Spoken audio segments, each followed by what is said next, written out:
Hey, greetings, everybody. Welcome back to another episode of Carp's Corner Conversations. I'm Sean Carpenter in Columbus, Ohio, and we have been having some great conversations this month of March, International Women's Month. So I stuck with my own hometown crowd of Coldwell Banker, and I've been kind of touring the country with some rising stars and some corporate people. And today I'm just going to stay local with a good friend, and then next week I go national again. So super excited. These are just casual conversations that I've been having on Facebook Live since we kind of started this shelter in place and work from home. Started last year and talked to some mentors of mine in the business, some friends outside the business, and people kind of all throughout the organization. And so it certainly is just fun to see who can come on and who can join us. And if you're joining us, leave us a chat. Let us know where you're watching from. Say hi to my good friend. Let me introduce her now, Kathy Shiflet. Kathy Shiflet is a rock star agent here at Coldwell Banker Realty in Columbus, Ohio. Known her my entire real estate career, which now is in my 24th year. Kathy, can you believe it? That means you're probably at 27? No, 25. 25. Because you and Kim Kovac started the same day, I think. Right? Yes. Right. Yes. Yes. 96. So Kathy Shiflet is my guest tonight. A lot of you guys in Central Ohio probably know Kathy. I'll say it, she's a well-known local agent. And she is a good friend of mine, a mentor of mine. And I'm happy to introduce her to my Carp's Corner Conversation crowd. Kathy, how are you tonight? I'm great. How are you, Sean? I'm good. We already got some people on here. Look at this. Razorback fan, John Shannon. Oh, hey, John. He's doing good. And then figured we'd have some family drop in. We'll talk about him in just a bit. Hey, let's be honest. I threatened. You threatened him. And then coming up from Northern Ohio. Oh, Sarah. Sarah's one of my favorites in OAR. Hey, so listen, Kath, why don't you tell people really quickly who you are, kind of give us your elevator pitch bio, and then we'll go back to the beginning and kind of get to know you. Well, I'm Kathy Shiflet, born, bred in Ohio, Columbus. And just up front, if anybody who has kids watching, I'll really try not to swear. I'll go into my presidential mode.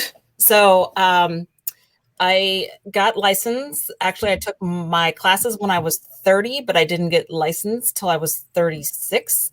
I didn't pay it. I know this is going to surprise people. I didn't pay attention in class, didn't crack a book, and missed it by one. So I figured if I kind of did something, like took the Kramer course, I might do well. And in 96, I was selling a business, and I remember taking the Kramer course. And then if anybody remembers 96, that's when agency came into play. And I had no idea what they were talking about. My mom was a retired school teacher. I'd call home from my dad was very ill, and I'd call home and check on him. And she'd ask me how I was doing. I said, well, Mom, I hate to tell you this, but I'm getting better at flunking. So actually I got licensed on February 14th. My middle sister and I were going through the grocery store. That's when you actually had to go to the fairgrounds to take it. So they mailed you the results, came home, and in the mail was the letter. And my sister's like, oh, open it. And I'm like, I can't open it. I don't want the neighbors to see if I have a mental breakdown. So I sat down, my mom was sitting there, and I ripped it open, and it said, Dear Sales Associate. And that's all I needed. And the rest is history. It's been a great career. I can't imagine me doing anything else. Yeah, well, that's awesome. And, for the people that are newer watching the show, that the test used to be offered at one location in the state of Ohio. For you, it was the fairgrounds. For me, it was this armory out in Pickerington off Bryce Road. It was offered the first Wednesday of each month. You didn't get your results for about 3 weeks afterwards. So in your case, Kathy, when you found out you didn't pass it, then you had to wait almost 6 weeks to take it again, right? Because you had to go back to the Division of Real Estate. It was 6 years. I got a little sidetracked. My family, my dad asked me to do something for him, and I ran a business for him. And so it was okay.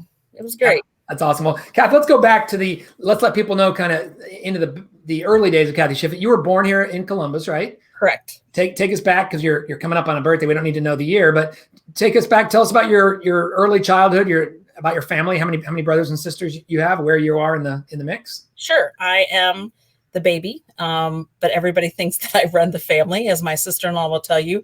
And I will tell you the only reason I do that is because I tell them what time dinner is, because usually I'm the cook.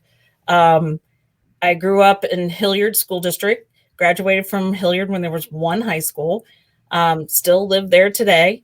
Let's see here. My brother and I, there's 12 years between us. So growing up, he was gone. He did the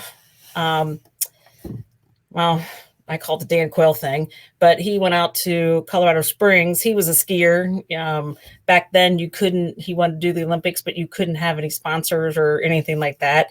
But I'm very proud of him. He was what you guys call the X Games, but they called it hot dog. He was one of those inventors of those games. Oh yeah. Yeah. Vertical, he's a lot of movies and stuff. He's an awesome skier.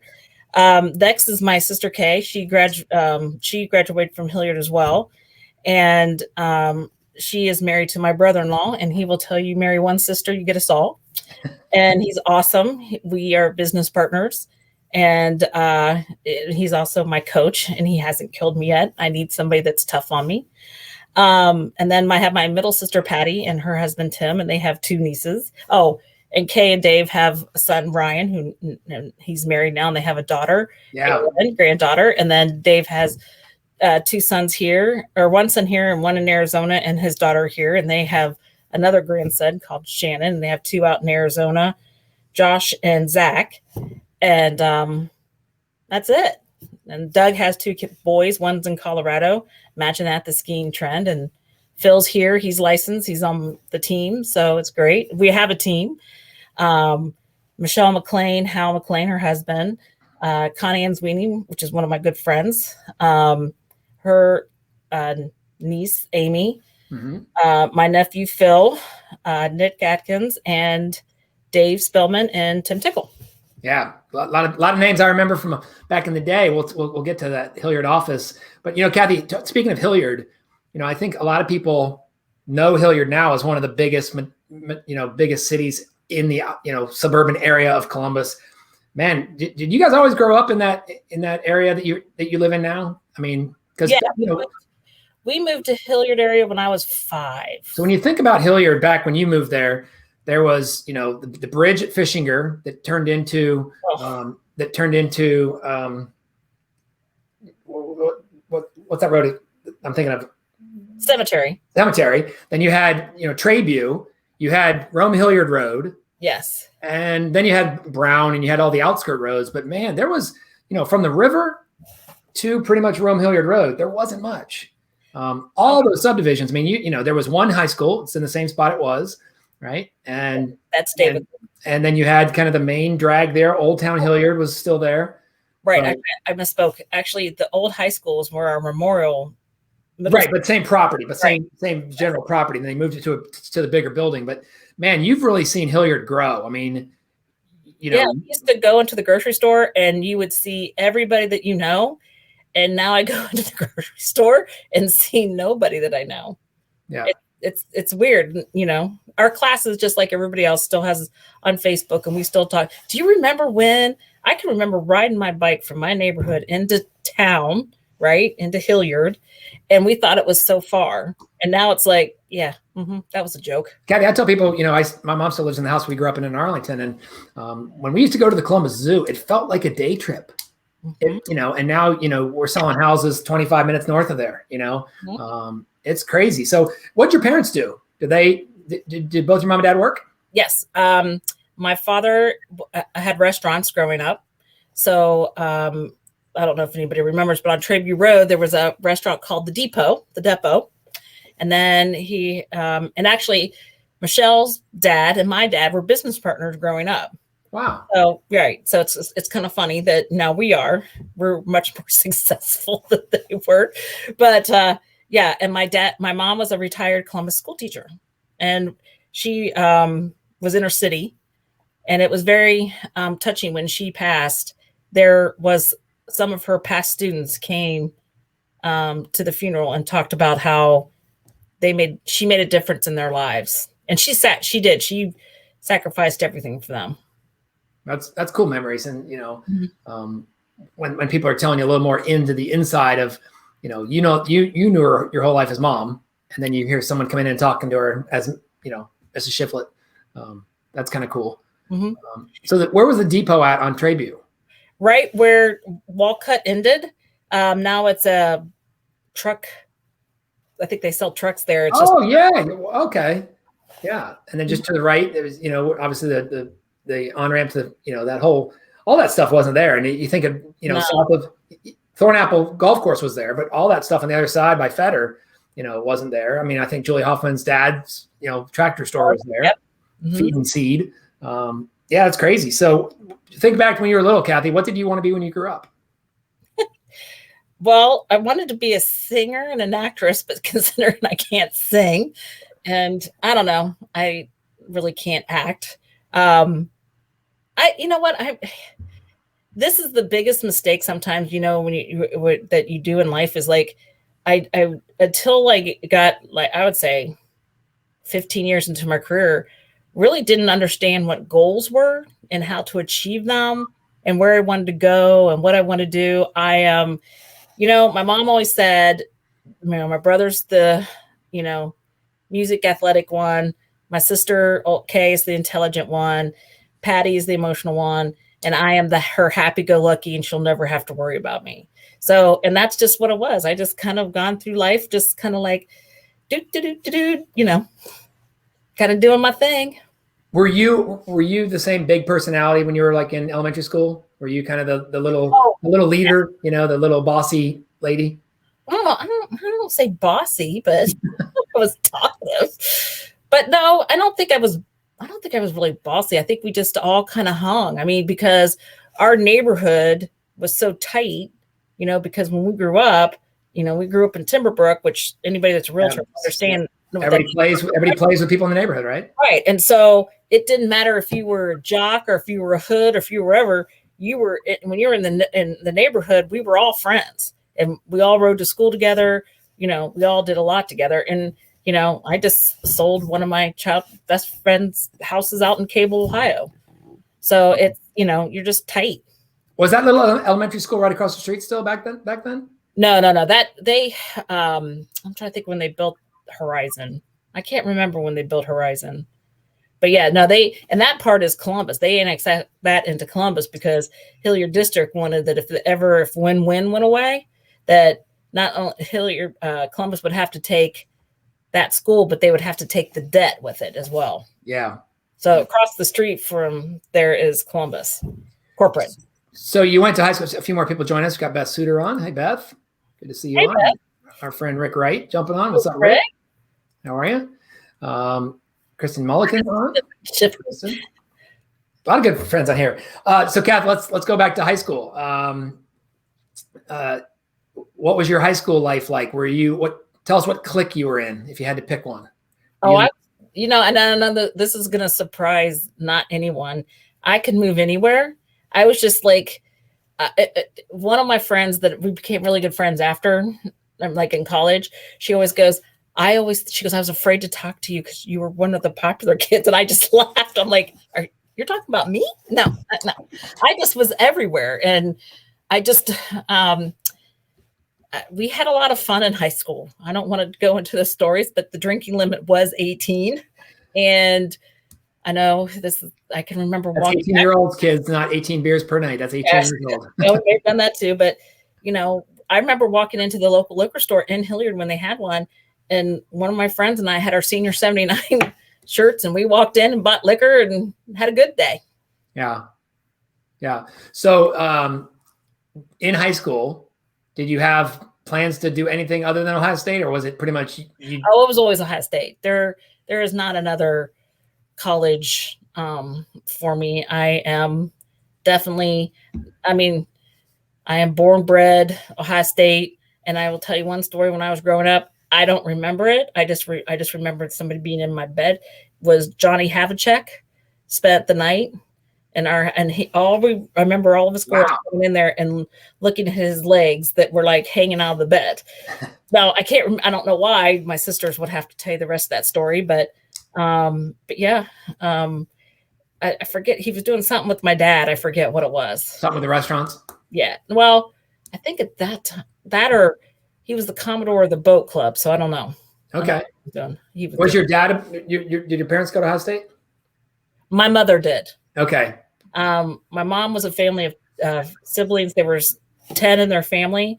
And at one point there was more of the upper level ones that were going to Ohio State. And my grandmother rented a house and they lived up here for a while till they went back to St. Clairsville is where she's from. Okay. Okay. And so when you went off to college at Ohio State, once again, a big campus, but a smaller than it is now. What was your major and what was your plans kind of when you hit the ground at Ohio State? Well, I'm one of those that, and everybody thinks I did. I did not graduate from Ohio State. I did not graduate. I'm 5 hours away from being a senior or a junior. No, a senior. But they have this thing where they want you to pick a major. And again, did you miss the part that I'm ADD? And I couldn't pick one. And my parents my mom had a conversation with me and said a goal of having Ohio State, Michigan football tickets on the 50-yard line was not a college goal. So they said, why don't you take some time off and work? And this will make the people sick. I can remember protesting, have that picture somewhere, when they raised tuition to $328 a quarter. Wow. Let that sink in. Let that sink in, Sean, with 2 kids in out-of-state colleges right now. So, wow, that's unbelievable. And so you were there during some pretty cool, Woody had just left. No, he was still on campus when I was there because maybe he wasn't. Because 78 he was fired in January of 79, and Earl Bruce came in for the 79 season. But then he was still on campus because I can remember the bus drivers at Ohio State would stop the bus and say, "There's Woody Hayes. Does anybody want to get off the bus and talk to him?" And of course, you know what? I went to the Oklahoma game. Yep. And I was in school. Oklahoma would have. The game with a big kick was 72, so that would have been 78. I don't know. Yeah, I went to that game because I was on a bus and I have a picture with Woody. Nice. I have some cool Woody Hayes stories, where he would stop when we were playing football in the streets, and he was such a legend. But you were there during, obviously you were there then Schleister's years, right? Yes. Art Schleister would have been your. Yeah. I don't know. No, I don't know. I'm getting mixed up because. Yeah, I did too. And I sat in Block O, and I think I had the record for how many beers of Little Kings you can sneak into a football game. Little Kings. Nice drop there. So did you graduate? Well, you didn't graduate. So what made you kind of just all of a sudden say, I think I'm going to go be an adult now, if that's even happened? I was going to say, did that happen? I guess it kind of did happen. I think it did happen. And I think that's, what was it when I just said this to Connie. I can't remember what it was when I said, you're grown up when, and I can't remember what it was, but I know, when you actually make a decision to put yourself first. And I have a hard time doing that. Yeah. And so I made a decision that was good for me, and I'm proud of it. And I just was like, okay. So what was your first job out of college? I always worked for my dad. I always worked in the restaurants. And then I worked during college. I worked for the Columbus Public Library and met some really good people that I'm still friends with today. And then I worked for a marketing research company, went back to the library, and then I got into the real estate. Well, you had I take that back. I'm sorry. A bakery. Well, the florist. My sisters and their spouses went into business and had fireside florists. They had 2 locations, one out in Powell, we're off of Smoky Row, Worthington, I guess. And then I ran the downtown one in the Huntington building. Okay. I actually knew Skip Weiler when he was dating. So he would come in and send flowers. Wow, cool. Mm-hmm.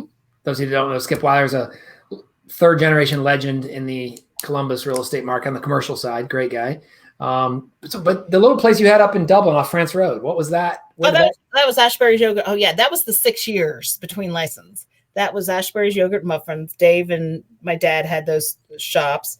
They were in the process of being sold, and so they asked me to run the France Road store, and I did. And it didn't take. That when Dave went off to start working for C.B. Perry? That's what he was licensed. He was licensed. He got licensed when Ryan was a baby. Okay. So that's when we had the flower shops. Got it. Okay. Yeah. So then that's when his career started. And then where was I? I don't remember. So you got licensed and you went to work with the King Thompson office in Hilliard.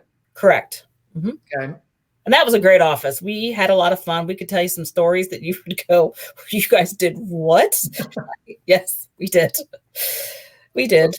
Well, that's when I met you. But before I got there, Bob Kidwell, legendary manager, Captain Bob, and we were in the Mill Run Shopping Center. And he was, and he was really good because he instilled on us, all of us. It was you, Lauren Cannon, Anita. God, who else? I mean, there were so many that come out. Barbie Hoyt. Yeah. Bonnie Nikas. I mean, to get involved in our association, it was important. He was the first one who told us to go and invest into Corpac. And for all those around the state, that's your RPAC. This is our locals called Corpac. And I can remember, when you're first starting out, I didn't have any money and it's just me, right? And I can remember like hiding my car because I was like so worried that it was going to get repossessed, right? And then he comes in and he goes, give me $20. And I'm like, what? He's like, go to Corpac, got to give you $20. Come on, get your $20 out. I don't care how you get it. But I'm like, Captain, I need to put gas in my, I don't care. And you know what? He was right. He was right. I mean, that started my, I'm always give back anyways, but that started my giving back to our association. Yeah. And, I think my first meet, he just said, Sean, come on, get in the car. And I go, where are we going? He goes, we're on the board. I go, what for? And he goes, board meeting or whatever. And he just dragged people along and look at the participation that our kind of his downline has had at the local association, which maybe is a perfect time to segue. And then we'll come back and tell some stories about that crew in the late 90s, early 2000s. But why do you think you've stayed so active at the state, the local, the state, and the national level with the associations? Well, for one thing, it's giving back. For the second thing is it's education, it's learning. It's, we're in a profession and it's so easy to do. It's easy just to slip away and be on this side. And then you don't know what's going on and you don't see what's coming up and it's all of it. But a lot of it is connections, networking, giving back your service. You just really want to do the best you could do and service the members the best that you can, because, it is you not being in those rooms, like just on a local level. It's like, I don't know all that's going on and you hear rumblings, and especially this year where you can't meet and you can't hear, you're not having committees. And I'm a firm believer, Sean, we do this as friends. It's like, you slingshot somebody above you. You take somebody by the hand that's a good leader and go, here you go. Mm-hmm. This is what you got to do. I can remember we were at an Ohio Realtors Convention. I mean, I've introduced you to people. You've introduced me to people. It's like somebody was in from NAR, and I'm like, I want you, to meet a local hot up and coming broker, and I introduced them to Jeremy Pape, and they both thanked me. Yeah, right. Yeah. They were like, that was pretty cool, just because he was starting out his career and what he was seeing. And, they wanted their perspective. But, at the end of the day, sometimes people lose touch with like everyday operations as realtors. It's like, hello, we're here, Yeah. And, we've had some pretty cool friends that have become leaders of the association. We've seen leaders of the association become our friends. That's what's kind of neat. You go back to the early days when the Graybals and the Mary Races and the Barbara Locks. And then, Kathy, you were, you earned your way up to the president of the Columbus Board of Realtors, and you're very active in the Ohio Association, and you're active on the national level. True or false? It's helped you in your day-to-day real estate business being active in those associations. 100%. Absolutely. Let's talk about that, because we were talking about that in the green room before we started this. Why do you give me some examples of how it's specifically helped you so that people that are watching this either on the replay or live maybe say, you know what, that makes a lot of sense? Well, I just give a transaction. I had and this is so prevalent today because I'm back on this now. It's the national, it's FHA, VA, and at the committee at the association. And I try to like spread everything I learn out. Right. And, I know we get updates and whatever, but I was in DC. Had a transaction where everything that could go wrong went wrong. I had a bad lender, and I won't say to this day, I still hold a bitter grudge. Imagine that. I'm Irish, Scottish. And he lied. And it cost, I can't even tell you. And I couldn't even, if I had not been in DC, I could not have rewind that transaction. If I was not on that committee, I could not have rewind that. Now I know how to help somebody else. And it even helped me fast forward. I'm trying to think of how long ago that was. Let's just say might have been 5 years ago, or 5 or 6 years ago. No, it was 5 years ago. What had happened was, it was 3 days before the closing. The lender calls me up and he goes, the buyer hadn't done his tax returns for the past 3 years. What? How do you get 3 days before closing? Right. So I was like, I exploded. He goes, don't worry. We never got, because an FHA appraisal was done. And I said, he goes, don't worry, that FHA, that we never got a case number. He never did. Line number 1, they had. So I put it back in the market. We got an offer. It was, of course, in this market, it wasn't as insane as it was now, but it was pretty insane. And we got more money, but it was FHA. Guess what? I was stuck with that because he lied and told me there wasn't that. So I'm like, okay, we'll deal with it. They were like, okay, we'll deal with it. But the appraiser had marked a declining market. Are you kidding me? Wow. He didn't know how to fix it. And I'm hyperventilating. My poor seller is breaking out in hives because now they own 2 homes. And so I go up to the person that's running our meeting. I said, who was that lady that came from the appraisal thing? And anyways, she actually took time and called that appraiser and told him how to do it. Which if I was not in DC, which, by the way, every realtor, if you have not gone to legislative week in DC, and I think I know it's going to be virtual again, do it. It is fascinating. It's everything. It's all about our issues as realtors. You learn so much. You learn so much of what's coming up on the horizon. You get access to our local, national politicians. They'll meet with us and we talk about our issues. And we don't get into the other stuff. That's not our place, but it's all about us, because we are the only voice for private property rights. So I'll get off my RPAC, CORPAC thingy. Kathy, let's go back to the early days. King Thompson became Coldwell Banker King Thompson. We moved across the parking lot. We had a lot of fun things. Think back to Mill Run. There was, we had the Big Bear right behind us. We had the Chili's we used to go to all the time. We had the Damon's that we did our meetings at. Any funny remembrances of any of our, our state convention crew was illustrious, right? I mean, we had such a fun group that went to that every year.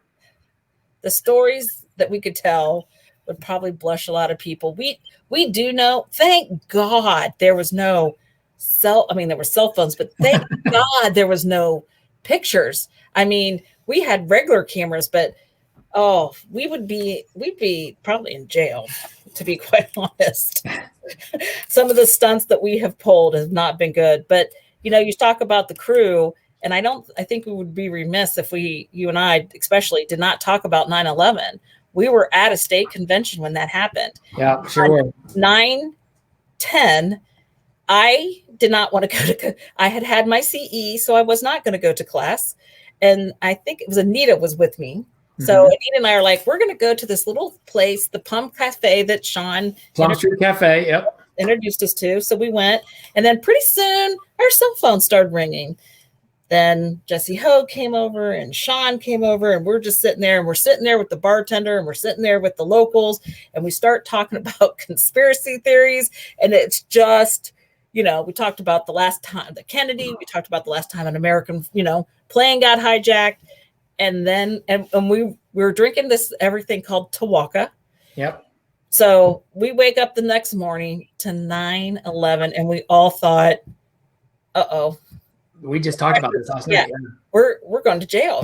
These people are going to think that we are psychic or something, but yeah. Yeah. That was, I remember the Cleveland one at the Flats, and, when they're in Columbus, and we always had such a good time. And two of our running buddies, I just want to give a shout out to that were at those many times with us, Linda Murakami and Jesse Hogue, our good friend who died 4 years ago. Linda Murakami died a little longer ago. Way too soon. Yeah, Linda was great, and gosh, her daughter's now got to be graduated college, right? And they're actually Kristen is still in Columbus, and she works for one of the title companies locally. Is one of the processors, and then Elise is down in Cincinnati. Both have kids, and Max is somewhere here, and unfortunately, Mr. Murakami passed away this year. And I'm not sure I'm not sure what happened, or I think it was sudden. So who knows? Yeah. There's been others that from that generation that we lost, because of age and things like that. But and then Jesse, our good friend, it's going to be 5 years this year. Will it be the 5th? Is it 5 years this year? No, was it? Yeah. No, because it was just. Well, here I can look up ask another question. I'll look up because we were the last time we were just Anita and I were just talking about this. Anita and I. And we were at Flanagan's for St. Patrick's Day. And then she was having surgery. And we're all like, she had a horrible cold. And we're like, no, you know what? I have her still on my desk. I have her, her bio. I have it on my desk. Oh, okay. Kath, among the Ohio Realtors events, we could also talk about some Gen Blue parties. What year? 16. 16, so 5th year. Yeah. 5th year this year. Shout out to our friend Jess. Yes. And Linda. Yeah. Hey, Gen Blue, you've always been my running buddy at those events. I think my wife appreciates it. I got someone like you kind of at my side, looking out for me. Between Vegas, New York City, I've spoken at every IBC became Gen Blue, and I've spoken at everyone since 2007. And I remember you came. I did 2 times. I did my Realtors Toolbox class, and you came to both times and sat in the front row. And I said, "Kathy, you don't need to hear it again." You're like, "No, I'm going to be here to support you." And that was kind of. I brought you a Diet Coke in Vegas. Yes. By the way, back then Vegas was a Pepsi town, and I had to walk to the Diet Coke store. The Coke store to get you a Diet Coke. Yeah, I remember that. And like that Joe Reese's party on the top of Mandalay Bay. Oh, my God. Just legendary. San Diego, Orlando at the Mandalay at the Gaylord. We sure did have fun there, didn't we? And we sold a lot of real estate back then. And then we brought in the bank-owned guys. Remember John Bach came in, and Steve Velton, Justin Ford. We got Fred and Wolfgang and Chuck Izaniki and, oh, gosh, we had so much. Yeah. Mindy Funk was our lender. Oh yeah, she took us to the mortgage side, which they're all like, back real estate agents, and then they got to know. So they're like, hey, bring those people back. Yeah. We had a lot of fun at those events. But one thing that certainly stands out, I'm sure a lot of people are watching this, Kathy, is you've always been a mentor. I think without even calling yourself a mentor, you've had that natural instinct to take people under your wing, to show them the business, to introduce them to the right people, to kind of, hey, you're come here and watch this or listen to this. What is that from your parents? Is that? Oh, absolutely. It's from my parents. My dad and my mom. They were both the most generous people that I ever met. They also would do anything for anybody. And my parents, they were matchmakers. They would see somebody and, oh, this is the person, so they actually fixed my mom's brother up with his wife. And, they always talked about that, that my parents were, if you were in Columbus, their door was always open. Always. Yeah.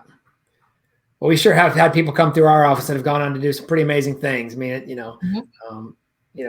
And some that have left our company and gone on to other companies, some that have left the business and done some pretty cool things. We always have a neat little group there. But we're realtors first, and we all have that same of goal in mind, which is the ones that I would say what we're close to is it's not about, I mean, yes, it's about making money, but it's about finding the right home and making a home, making memories for them, achieving their home guests. I mean, their home goals. We don't just slap somebody in. Like, we do know some realtors that will do that and get upset when their buyer cancels on the house. It's like, I'll sell you another house. It's no big deal. It's like, come on. It's like, it wasn't the house for them. Mm-hmm. Kathy, who have been some of your mentors over the 25 plus years? Oh gosh. I mean, you say that I'm yours. I think you're mine. My brother-in-law, for sure, Dave, Captain, Grable. Gosh, Metzger. Yeah, Metzger. Well, Stan Collins, for sure. Because after, I don't care what anybody says. When you're president, people talk about you, and that's okay, right? But I did just recently, before he retired, I did go into his office, and I said, Kathy, and I said, okay, now that I'm not president anymore, what did they say? I want to know, because I know what they're saying about everybody else, right? And they said nothing. And I'm like, oh, come on. And they're like, Stan goes, you were the president of the people. And that made me feel so good, because I tried. I really tried, because, I just who I am. And I'm going to turn this on you for a minute, Sean, is like, when I met you, what did I say to you? I will always be a worker, but you will have your path. You could write your ticket anywhere, and you can. And I think that is probably some of my gift. I always welcome every new realtor I can with open arms, because if the phone rings for them, it's going to ring for me. Mm-hmm. And I don't want to teach them my bad habits, but I certainly don't want them to learn the wrong way to do business. I don't want to see anybody get in trouble. But you know what? I'm at the age in my career at the time, and I made this mistake saying this I didn't realize right behind me was Superintendent Pettit. I said, we need to start policing our own. We say it, start turning people in. And I know we don't want to do that, because we make targets of ourselves. But you know what? If I screw up, then I need to be slapped. Mm-hmm. It was like, good job. So I have been turning people in, because everybody talks about, raising the level of professionalism, but it starts with us. It starts the accountability with us and the accountability to our peers. Yeah. And at the end of the day, you still remember who we represent as our clients, right? And that's, my good friend, Anthony Malafronte, top agent down in Tampa, says, police our own. Yep. Like in the game of golf, got to call your own fouls, right? Wait a minute. Let's not get too carried away. Kath, let me just shine a spotlight on, I know we're very biased, but Columbus Realtors has had some pretty amazing staff. We talked about Metzger. We talked about Stan. You got Corey, and you got Marquet, and you got Kathy Elliott, and, Mike Gautier for years, Brian Dean. I mean, we've had some, I just had lunch with Brian. I learned, hey, that's just on the bourbon. But, we say this, but people don't believe us. When we go on the national stage and we're mingling or whatever, and you go to some of these rooms, and especially with our commercial base, and there's a lot going on with our commercial the last couple of years, and it's a shame. It's a shame. Sometimes people just lose sight, and I'm speaking on the national, not on the local.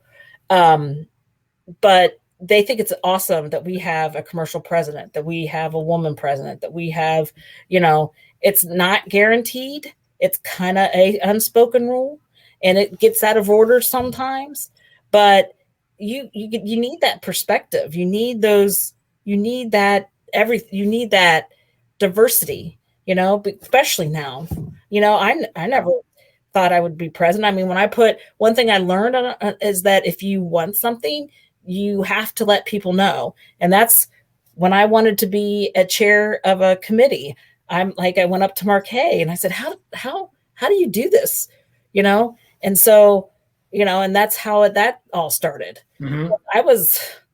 And then a president taps you and says, well, you're going to be a vice chair, which means you're going to be the chair the next year when that person, usually the incoming president kind of picks the president-elect. Yeah. Right. So it's just, it's interesting. I mean, and we make mistakes, and, you just do your best to correct it. It's not about, I think there's one thing I love Jerry White, and it was one of the greatest things when I was president, because sometimes, he never punished me. I will say Coldwell Banker never, ever punished me because I saw companies punish their presidents. I never got punished for going against what my company wanted, because at the end of the day, it wasn't the best for 8,000 other members. Yeah. So, and they got it, and we all lived, but that was the big thing. And I do appreciate, Coldwell Banker in that regard, is they never made it tough for me. Oh, Scotty's in the house. They never made it tough for me at all. I did get questioned once, why I gave, and actually Gretchen, I don't know if you're still on, she'll remember this conversation. And it was, a leader and still leader in our company. And I'm like, are you kidding me? Do you want to, I got this, I started naming, at least 7 transactions a year by going to these events, and I educating myself. Am I taking a little vacation before and after? Absolutely. But that is my downtime. And I miss that we couldn't do that this year. Yeah. The pandemic, I love that we can do this, Sean, that I don't have to I didn't have to rush home or rush wherever, we could do this virtual. I think that is one of the positive. I think we need a mixture of that with our going forward. Sure. I'm chatty Cathy. I miss my friends. Yeah. Hey, really quick, before we get to the speed round, which I'm excited to hear some of your answers. What's your vibe on the current market we're in? You've been in the business long enough. We know the markets go up, the markets go down. This market will change. It won't always be like this. How are you managing it? How are you coaching your trust line partners on your team? How are you educating and mentoring your clients to make good decisions? Well, I think a lot of it is just, we coach each other. And I think it's just, the big thing is we pick each other. We listen to each other because you have to vent. You got to have, and you can't go home to your spouse and keep going, oh my God, I lost another one. You start, oh, hey, I heard this. You start talking about, tricks and tips. And I shouldn't say tricks, because you're really not tricking anybody, but I say tips. Right. And I don't think this market's going to change for a long time unless they're able to convert some of these, condominium complexes over, or, the builders are going to start. And I just don't see that. We were already, 5 years late in building. Yeah. We have a home shortage, and I didn't even realize that. And it really wasn't here's the bad thing in Columbus, Ohio. I don't really pay attention. I kind of pay attention on the peripheral of these apartments. But when I have my clients telling me that they can't even find an apartment, I'm like, what? But they're going up on every street corner. Right. They're also filling up on every street corner. We have I forget the statistic, and I heard it, of how many people are moving in to Columbus per day, just like people are moving in. It slowed a little bit during the pandemic, but I don't think a whole lot. Yeah. So what advice would you give to new agents? My friend Bill Risser, who does the Real Estate Sessions podcast, he always asks that. What advice would you give to somebody just starting out in the business right now? Patience, honesty, tenacity. And create. You got to be creative. I had a buyer that we've lost everything, and she's under the $200,000 mark. And so I'm like, I found a condominium that she likes, and I wrote a letter, and I made it look like a wedding invitation. But I went out to, I put it on one of our Coldwell Bankers thingy. I don't have it with me, but one of our things, and I put a love stamp, and I put my own personal, address back. After I mailed it, I'm like, probably should have put the office. But anyways, I mailed it, and the phone rang. I got a couple phone calls, and I think I want to call their agents and say, okay, you owe me a referral fee because they're calling you. But I don't care they're calling you. I just want my buyer to have it. And I am working with Josh Cooper. They're getting married. He really wants to, not Josh Cooper. I'm sorry. Josh Perry. Yeah. Josh is an agent in your office. I know. And I'm like, dude, pull the hot state card. I don't care what you have. And I'm like, I know you don't live in Hilliard. I'd be happy to show the house. You got to do what you got to do, because if they get in the house, my buyers gets that house. And they're cool. They're like, just have patience with you, but it's so hard because she's lost so many. She's so afraid that she's going to lose that opportunity. And I'm like, I keep her breath. He does too. Okay. We're looking forward. Okay. We wrote. Okay. We lost. Okay. I'm like, who's the agents? I'm like, I'll beg, I'll do whatever. Yeah. It's just, you got to be creative. You just really got to be creative.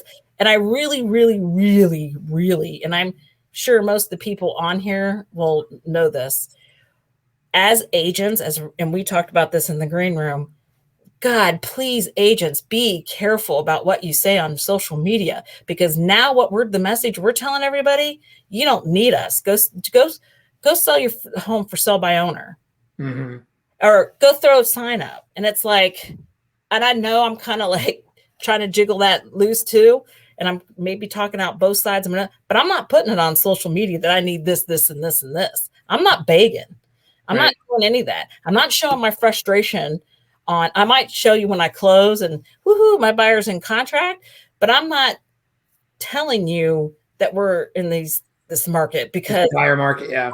I just think we're really, and I caution the agents that are putting this on the YPN pages and our realtor pages, because it's like the public sees this, sure, reporters see this, and you're talking about saying like, "Whoa, I didn't even have to do anything on this house, and I sold it for $40,000 more than asking price." Well, you didn't sell it for more than $40,000; the market did, right? Yeah. You didn't do anything to drive the price up $40,000. But I do have to tell you one story real quick, is because my oldest sister, who swore she would never do anything in real estate, is my assistant. She's definitely my saving grace and keeps me in line.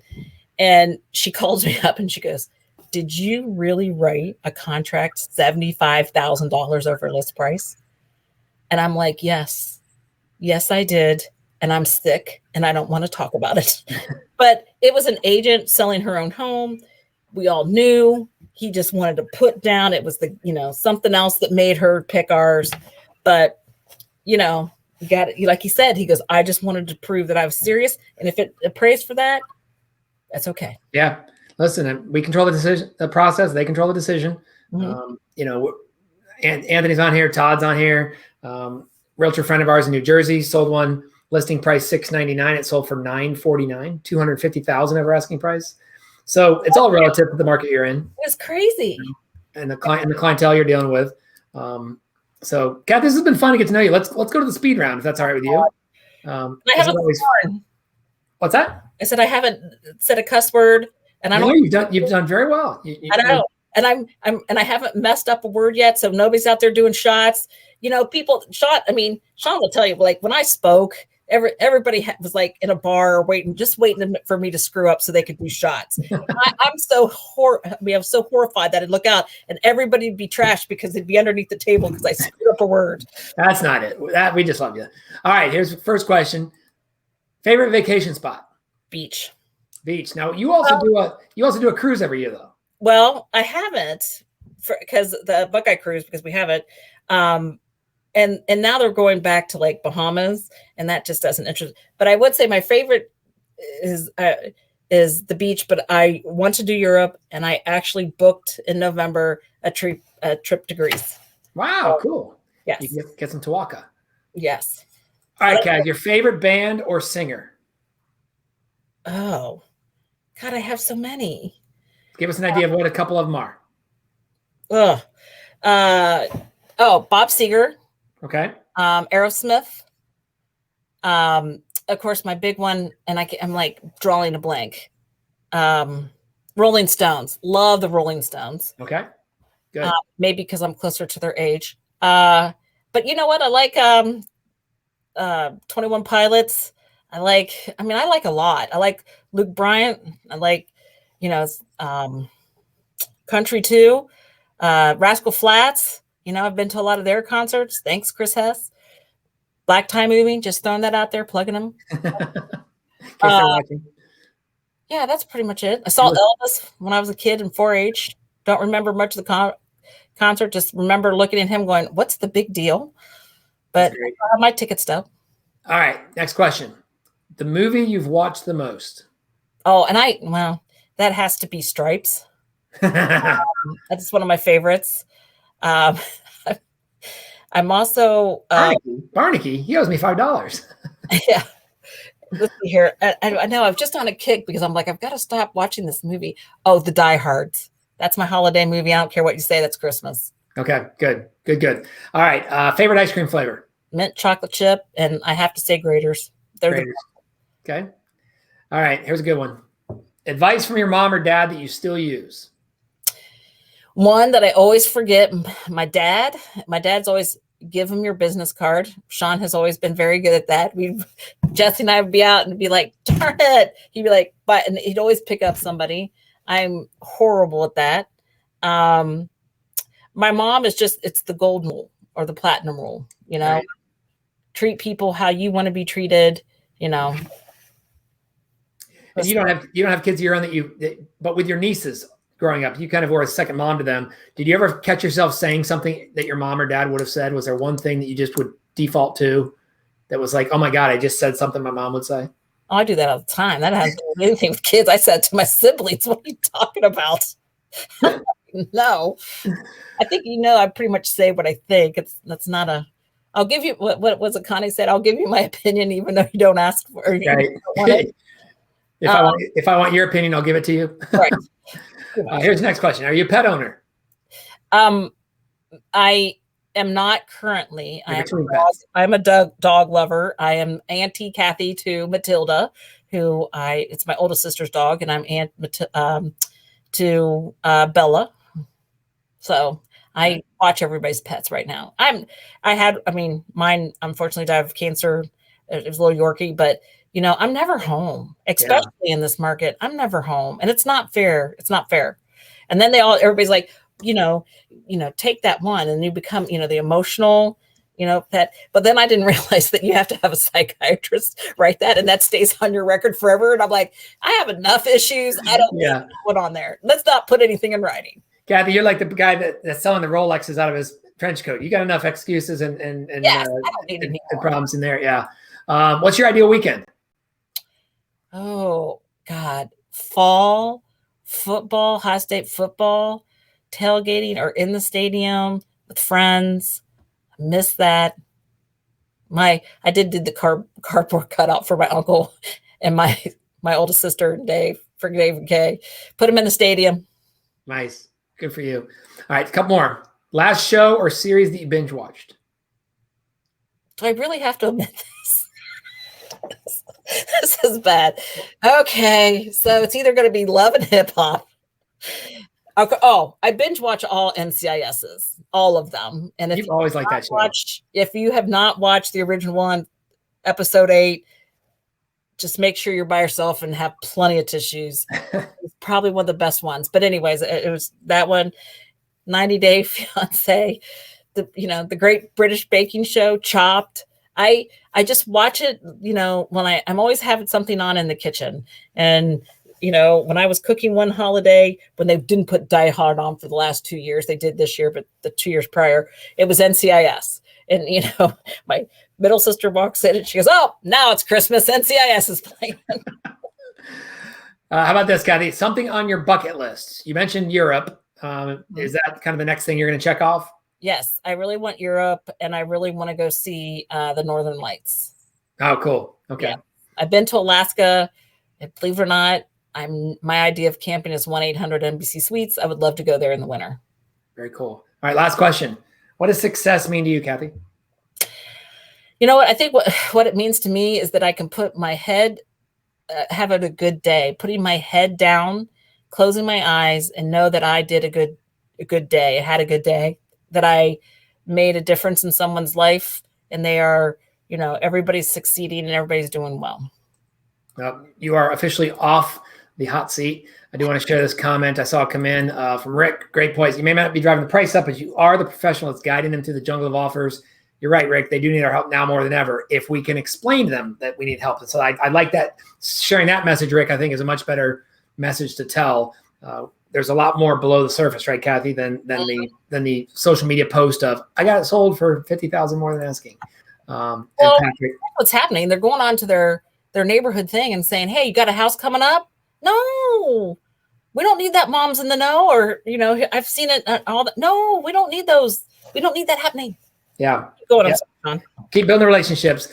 Hey, listen. Oh, hey, Catherine Heater jumped on. Shout out to your my niece. Yeah. A little late there, Catherine. Kath, give us some closing words.